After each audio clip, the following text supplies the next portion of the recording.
ရေးတဲ့မာမီနဲ့တွေ့နေမာမီခောက်သွင်းနဲ့တွေ့နေတကယ်ပြောတာပါဘာလဲဖေးရှင်မင်းကိုယူပါအမေရွဘာလို့ရမှာကိုယောက်ျားပြည်သားလောက်ကကျုံးမှုရှင်မလုပ်ကြမှာလေကိုမင်းခေါင်းလုံးကြီးကလေးလောက်ပြီးရေခဲချမ်းချောင်းကြည့်မယ်ရှင်မကိုတကယ်ချစ်မချစ်ပါဘူး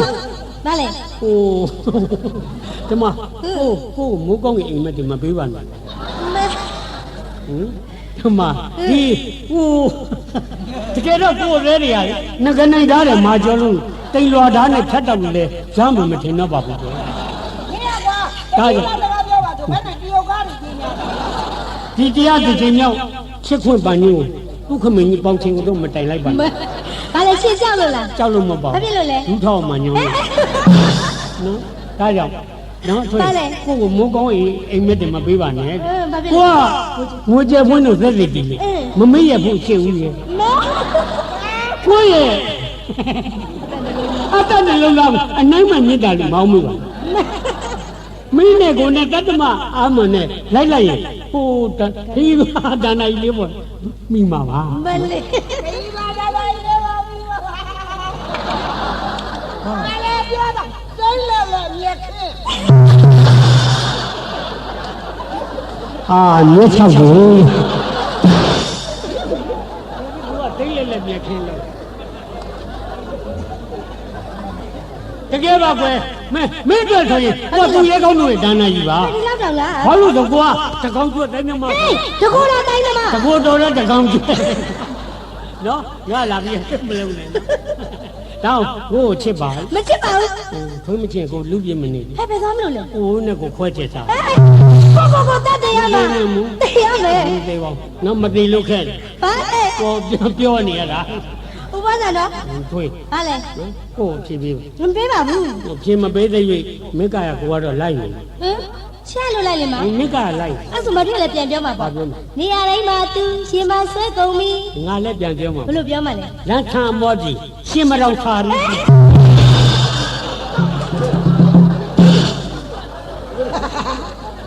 လမ်းထံမောကြီးရှင်မတော်ခါရီ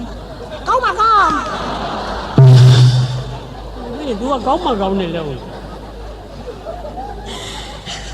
ဥပဇာရာတော်ပါတော့တော်နေတယ်ဦးလည်းပြန်ဥပုံနေဟေးဥပဇာရာရှင်ဘယ်လိုဖြစ်နေရလဲကျွန်တော်ဖြစ်တာတော့ဘယ်နဲ့မှပြောနေတာပဲဥပဇာတော့ရှင်ဒီနေ့လုံးနေတော်တော်များတယ်လုံးများတော့ကြွညွန်နေရောတယ်ဥပဇာရှင်လိုးနေပြီနော်လွန်နေတယ်ထုံးလေးမှတ်ထား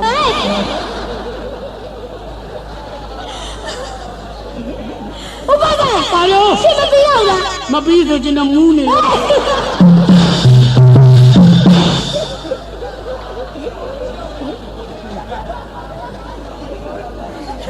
ဥပဇာရဲ့တော်ပါတော့ကောင်းပါပါတော်ပါတော့ညာတော်ပါတော့လို့တော်တိုင်လေးပြီဥ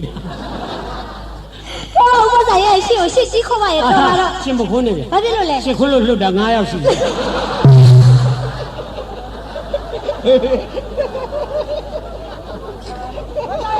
ဘာတော့ဟာငါလည်းလောက်ကွာဒီစားရတယ်လူကချင်းစား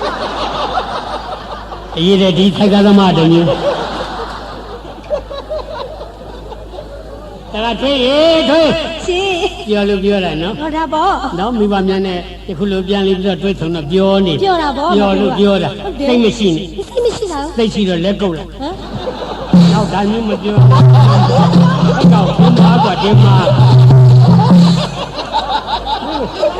ဘာလို့ရကောင်းပါ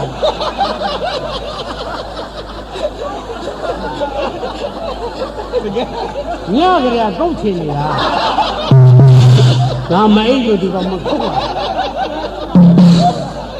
လာကောင်းမလေးလား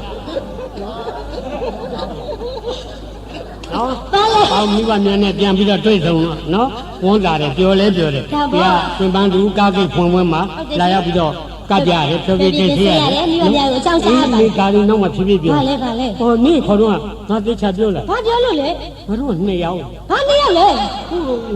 ဘာလို့ဘာ2ယောက်လဲဘာလို့ပြောလာလို့ငါသိထုရဲ့လို့ပြောလူစီ2ယောက်လို့ပြောပါလားအဲ့ဒါပြောတာပဲဒီနေ့ဘာတွေးနေလို့ဟိုမှာရှိသေးတယ်မရောက်မှန်းတယ်နော်ဟိုမှာရှိသေးတယ်သူ အေးသိဘူးလား မထူကမင်းလား ဟောဗျာသိစုလေသိဘူးလား သိ ဟာနင်မေးလိုက်တာလုံးရော ဟုတ်တယ်မထူကငယ်ငယ်နဲ့မေးတတ်တယ် အရင်တော့ရေထမ်းနေတဲ့ကောင်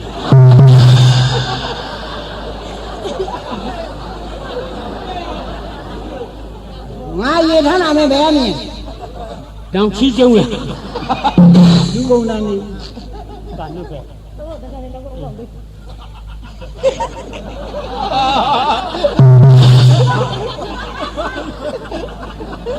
ကြာဆိုတဲ့ခင်းလေးကိုညမှာ ဦးသိန်းစု ဒီကဝင်လာတဲ့ပြေကုန်ရင်းမှတ် ဦးသိန်းစုလို့ဦးသိန်းစု ဒီလိုခေကကိုမလေးကမင်းခေါ်နေတာကိုလည်းရုပ်တို့ဒီလည်းရုပ်ကိုမလေးကမင်းခေါ်နေမင်းကဘာမှလည်းမင်းလေး မင်းဒါတော့ဗလိုင်းကြရောလေ ပါလေ မင်းမင်းဗလိုင်း မဟုတ်ဘူးမင်းကမလေးခေါ်နေမင်းကမထူးလို့မင်းကငါကြီးနာတော်တော်ဖြစ်ပြီးထဲနေတာ ဘယ်နာတော့ဟဲ့ဒါမျိုးတော့ရ မင်းမထူးတက်ခေါ်ပြန် ဦးသိန်းစုဦးသိန်းစုဦးသိန်းစု မင်းခေါ်နေတယ်ဟောမင်းကဘာမှမင်းမေးလေ နှခါကြီး ကြီးနာတော်တော်ကြီးနာတော်တော်ဟဲ့ဟုတ်တယ်တလောင်းထဲလာတယ်မမ ဦး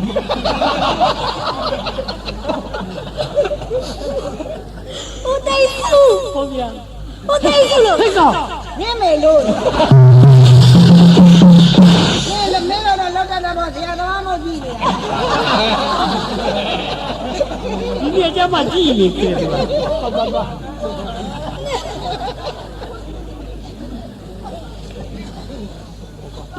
ဟေး ငါနေမကောင်းဘူးကွာ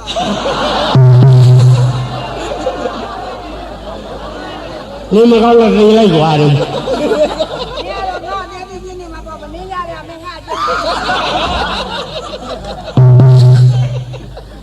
ပေါ်လေမမဟေး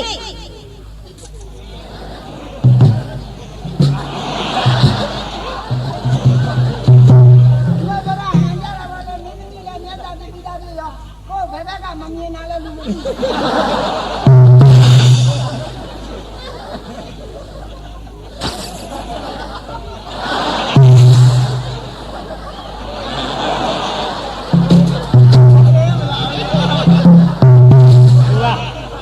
လူရောလူလာလေအိုက်တင်နေခန်းနေ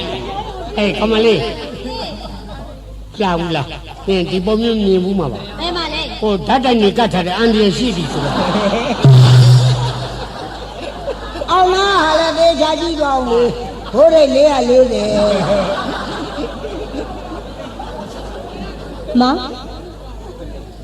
လို့ ဒီကနေ့ကွာ မောင်လို့ ဟာမောင်လေ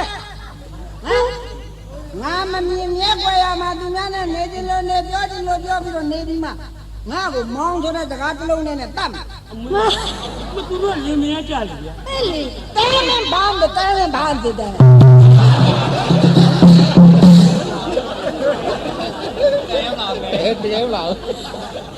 ဘာဖြစ်နေလဲရှင်က ပြင်းတောင်ရင်လေ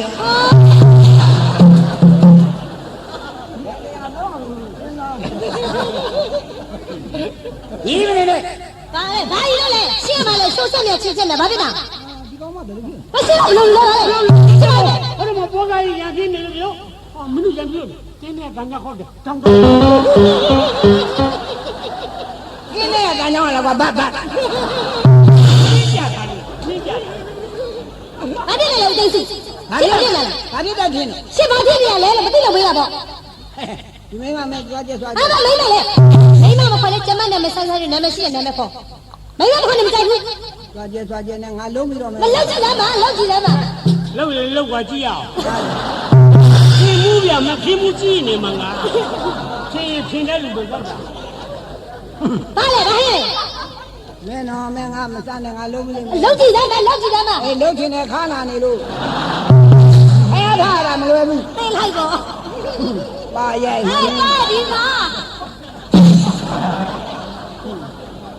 ဘာဖြစ်လဲလဲရှင်ကကြီးတွေလို့ကောင်းမှနေတယ်နော် မကလေးချက်တော့ငိုတယ်လူကြီးချက်တော့ကြီးပဲမင်းလိုပဲချက်ထားပဲကွာ အော်မရှင်ဘာဖြစ်နေရလဲကျမနာမည်ဆန်းဆန်းထွေးလို့ပြောနေရှင်မသိဘူးလား ဒီမှာမင်းစမ်းထွေးထွေးအပေါက်တဲ့ထွေးထွေးငါမမမ်းတယ် ရှင်ဘလို့ဖြစ်နေလဲ မင်းကိုမိမမလို့ကမိမခေါ် မိမမခေါ်လည်းမကြိုက်ဘူးလို့ပြောနေတာ မကြိုက် မကြိုက်ဘူး ကောင်း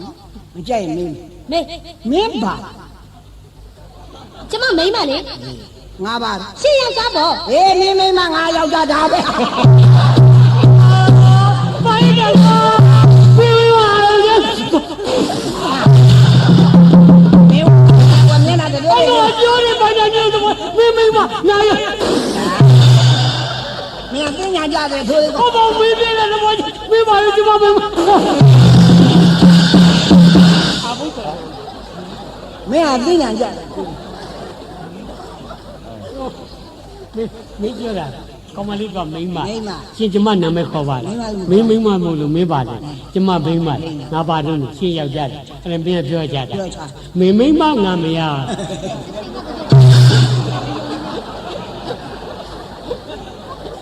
ဆန်တပင်60အောက်မှာမရှင်းတာယူကွာ ရှင်ဘာဖြစ်နေလဲ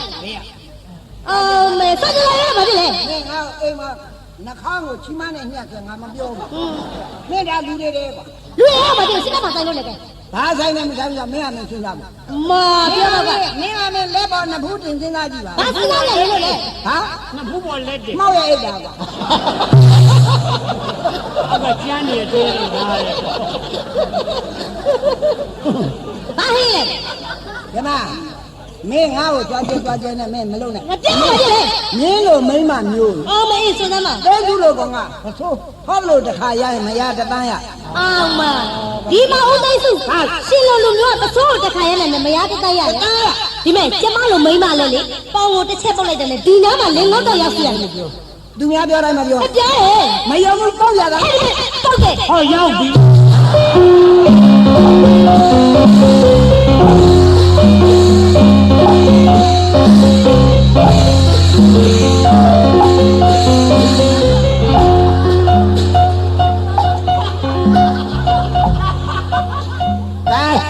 အားလုံးဖူးရအားရလို့ရှိလည်းမရှိဘူးဘကုတ်ရေမျောတော့မဗျာ ဘယ်မှာကနေပြီးအောင်လောက် တိတ်စလို့ရှင်ကြီးနေလို့ကောင်းမှနေလို့ရှင်ဖားလေ မင်းမပေါင်း မပေါင်းလို့ရှင်လည်းကျမမပေါင်းနိုင်ဘူး မင်းလည်းငါမပေါင်း မပေါင်းနဲ့ပေါ့သူ့ဘာခိုင်းနေလို့လဲ ဟာမင်းပေါင်းရတာရက်ချက်ရအောင်လို့ အော်မေရှင်ပြောတယ် ရက်ချက်ရတာမှပေါင်းကြောင်ဖင်ကထွက်လာတဲ့အရေးအချွေးကိုရောင်းစားလို့ရရဲ့ရအောင် ဦးတိတ်ဆိုရှင်လိုးနေပြီနော်လိုးနေပြီတခါကျတော့ကြည့်ပြော ငေါရက်တော့မပေါင်း ရှင်တောက်ပါလား ငါလည်းအေး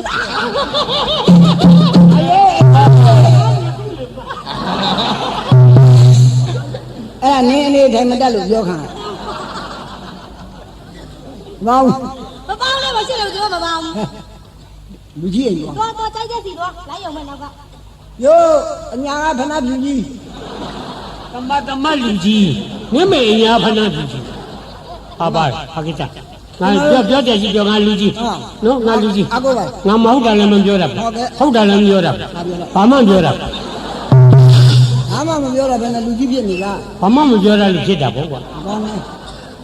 ကြားလည်းမရဆင်သေးဘူးလား ဘာဖြစ်သွားလဲ အဲ့တော့ကျွန်တော်ကွာမယ် ဟင်ဟာဘယ်လိုလဲကဲကိုမင်းကွာရင်ငါဘာလုပ်ပြရမလဲ အခြေကမူလပြောကြတယ်ဆိုရင်သူ့ကိုသမီးသားတကလိုက်ပြောတဲ့ခါတော့သူမအေးကကျွန်တော်ကိုမျက်နှာ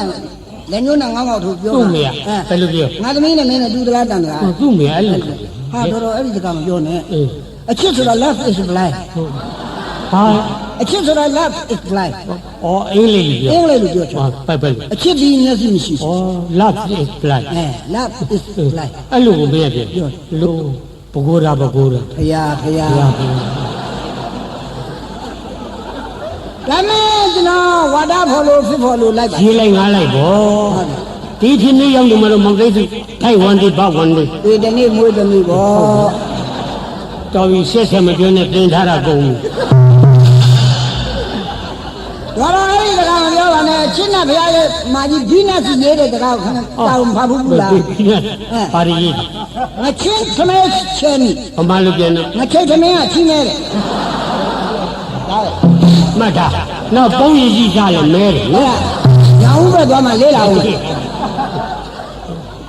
အဲ့ဒါသူသမီးကိုလိုချင်တဲ့မင်္ဂလာဆောင်ကျဲကျွန်တော်မတောင်းဘူး ဘာတောင်းပေး ဒီတောင်းလို့တင်ထားတာလေဒီမျိုးတောင်း မင်းမင်းတင်ပေးတပါရီတင် သူသမီးအလုပ်ပညာတယ်မလို့စောင်းတယ်လည်းတင်တော့ ဒါတော့တင်ရမယ်မင်း ပြေးပါလဲကားတဲ့ခါတဲ့ကြောက်ကြောက်မမသွားနိုင်ဘူးဆိုလဲရင်ကတတိ အောင်မသူများလူကားတွေဘာတွေတောင်းလဲရည်ကြောက်ကြောက်လေးဟောအဲ့ဒီလဲရင်ကရင်မသိနေတာ ဟုတ်ပါလေ မင်းဝဲတာမဟုတ်ဘူး ဝယ်ရအောင် အဲ့ဒါလည်းမင်းလှုပ်ကြည့်တာမ လို့ခင်ဗျားပါကိုလက်ဖြစ်ကိုလုံး အဲ့ဒါပြောတာပါမဝဲရ ရှိရမယ်လို့ခင်းတော့အဲ့လဲရသည်ညော့သွားတဲ့ခါတကယ်ချင်းမောင်းနေနေတွေ့ညက်လာမလဲအောင်လို့ကားကတတိ တုံး ကားတင် ဟုတ်ပြီ လဲရကားရစောင်း ဆောင်း အဲ့တော့သုံးခုတည်းကလဲပေးမလားကားပေးမလားစောင်းပေးမလားစောင်းပေး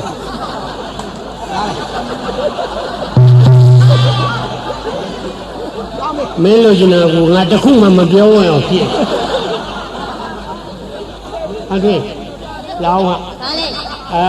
မောင်သိန်းကတော်တော်မကြင်မနှက်ဖြစ်နေ မဘာဖြစ်လို့ နင်းနဲ့ကွဲမယ်တဲ့ကွာမယ် ကျမလည်းသူ့မကောင်းနိုင်ဘူး မင်္ဂလာဆောင်သိဒီဘာတွေမတောင်းပါဘူးတဲ့သူပစ္စည်းတင်ထားတာ၃ခုရှိတယ်နော်လဲရကားရစောင်းရအဲ့ဒါမင်းကလဲပေးမလားတဲ့ကားပေးမလားစောင်းပေးမလားအဲ့ဒါတခုပေးမှကျင်တတ်မယ် မပေးပါဘူး ဟင် ပေးပါဘူး ပေးလိုက်ပါ မပေးပါဘူး သူ့လူချင်းတွေကပေးလိုက်ပေါ့ ရှင်းပေးလိုက်ပါလား ဘာညာနာပေးရမလဲ ရတယ်ဟုတ်လား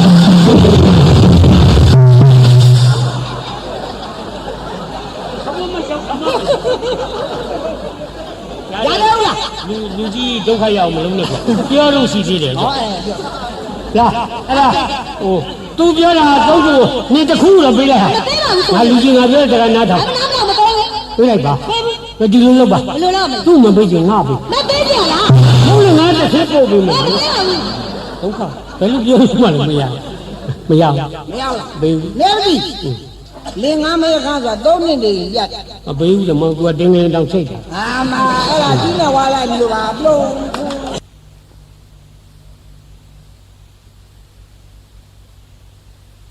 လင်းငါမဲခါဆို3နှစ်ကြီးရက် ဟင်းဟုတ် မဲက3နှစ်ပြည့်မဲ့နေ့ဆိုခနေ့လိုနေ့ငွေတရားပွားပေးလိုက်နောက်ထပ်3နှစ်တော့ ဒီလိုရမှန် ကျိုးလို့လှန်ထားလိုက် ကျိုးရှိ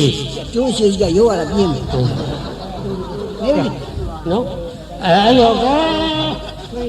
ရှဲဒီမှာကျမဒီမှာ နေဟုတ် ပါလေ သူကြတယ်လာပြန်ပြီကွာ ဟုတ်လား အင်း အဲ့ဆို2000ရှိမှလေးစီ မင်းမင်းတော့ပေါင်းမတော်ဝေးလို့ရင် သူ့လောကလိုပဲပေါ့ တနေ့တော့ ထားတက်ကြည့်လိုက်မလို့နောင်လို့ပြန်ပြီး ခဏကအင်းကြီးဒီလိုနေ ပါပါဆိုတော့ဒီလို မ ပဲ င်းမလားဒီလိုဝေးအောင်ဆက်ခွေးသမီးဝဲသမီးသမီးသူသမီးထားလို့သမီးနဲ့ဒီကြွေစီတာမရှိဘူးကိုသိခါမှနေမကောင်းသေးလို့နော်ဒါဥပ္ပဇာနဲ့ဖွဲ့အားတဲ့ပြည်သူရှိသောဒီကဟောကံကော်လေးထီဆိုင်မှနော်သူတော်ကိုကျွန်တော်တို့က900ကျပ်တဲ့ ညဲ ဟင်ဘာရဲ့ ညဲ များတယ်မပြောဘူးအဲ့လိုလုပ်နင်းမင်းနေတယ်ဒီပြီးတော့ရှိသေးတယ်ဒီဘက်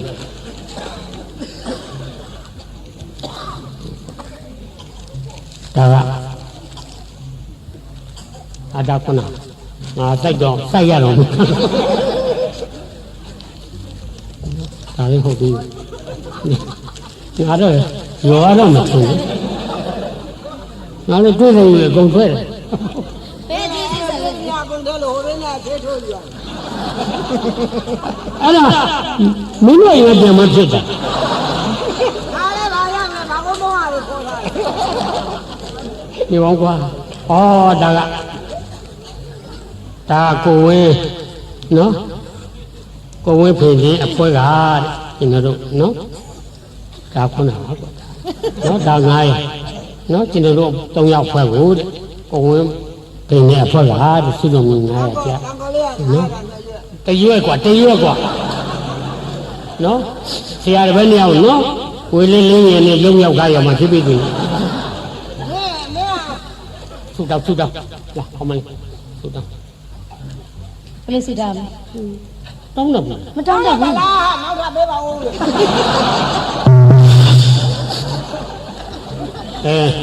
အားလုံးကိုစား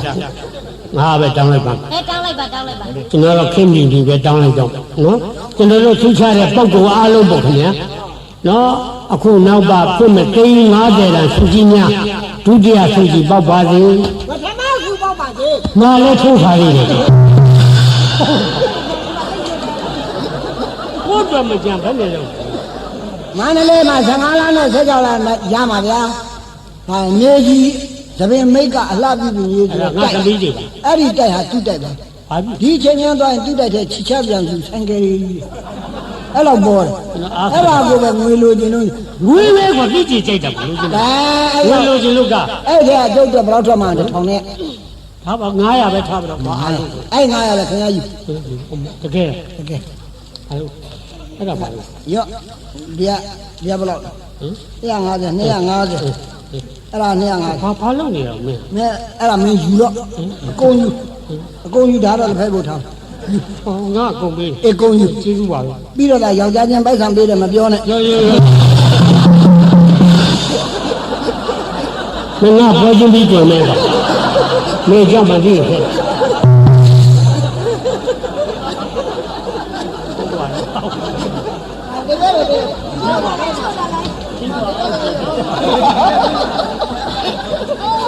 ပလီပတ်စေ ပြပြ အမထွေးတို့စစ်ချတဲ့ချိုးရကြောင့်တနေ့တခြားစီးစိမ်ဆက်ဒီလာတွတ်တယ်လို့အင်းချမ်းပါရတော့တော့နေရောက်နိုင်ပါသည် မမခင်ဗျာမမ ဒီလေ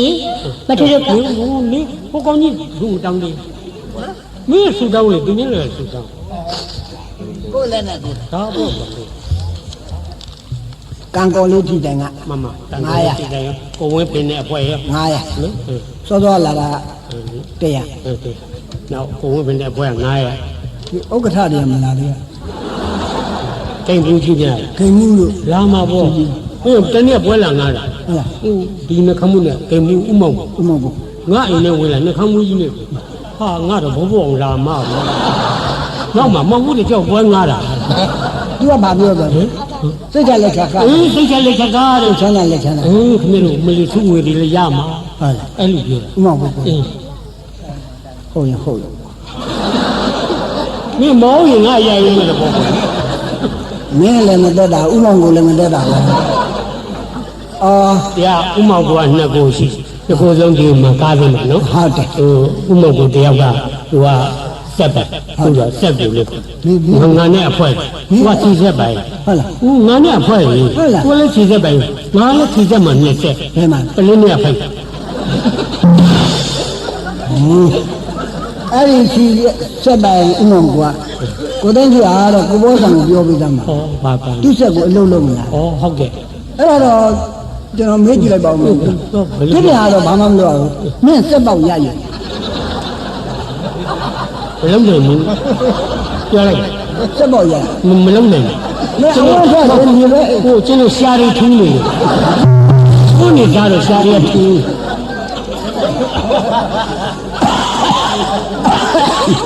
သူကြတော့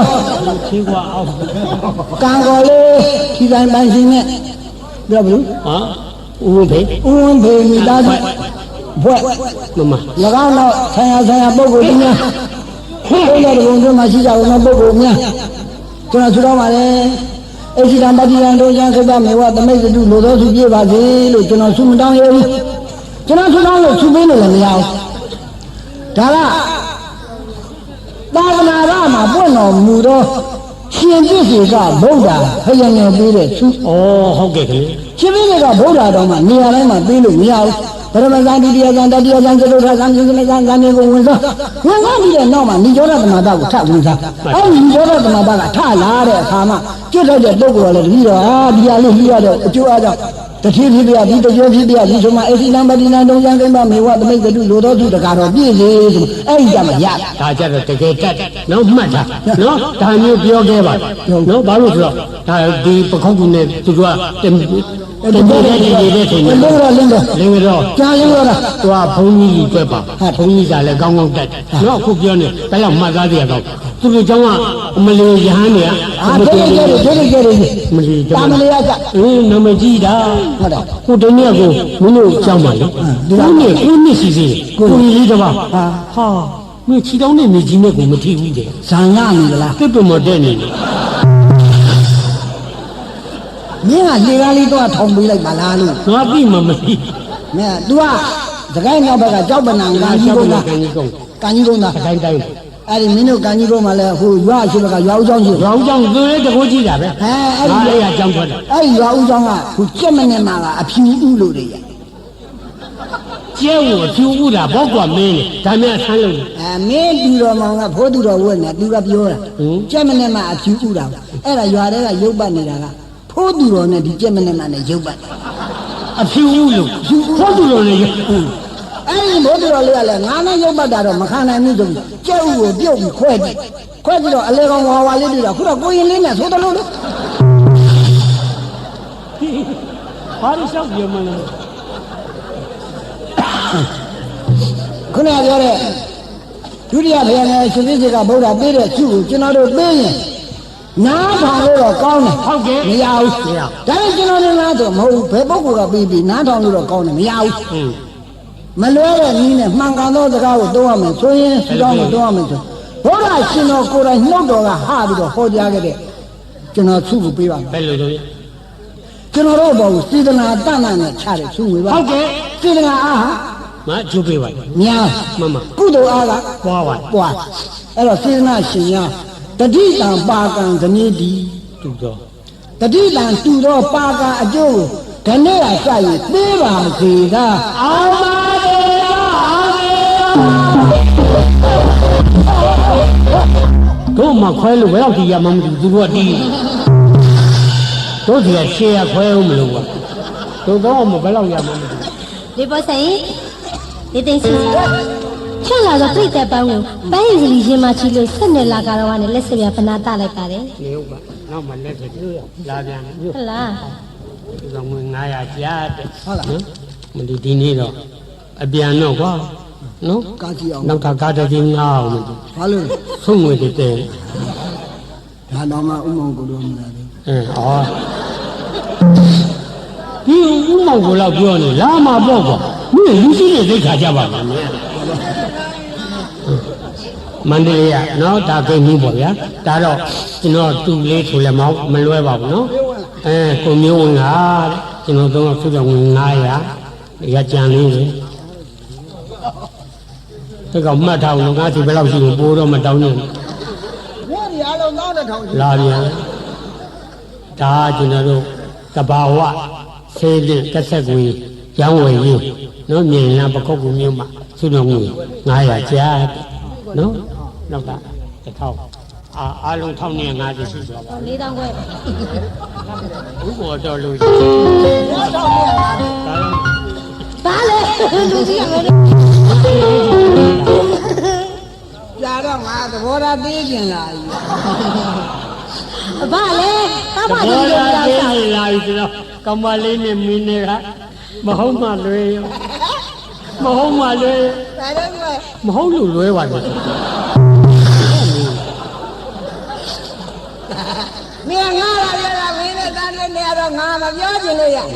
ဘာဖြစ်တယ် မပြောချင်လို့ပါသူဘာ ဘာ လို့ ဘာ လဲ ဘာ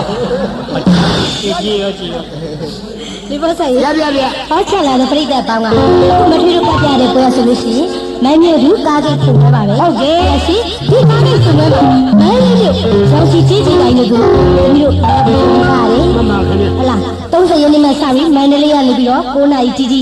ဒီပခုတ်ကနေ9နာရီတိတိစတင်ဆွဆွပြပါတော့မယ်ဟလာရှင် သာတိတေဝမ်မွန်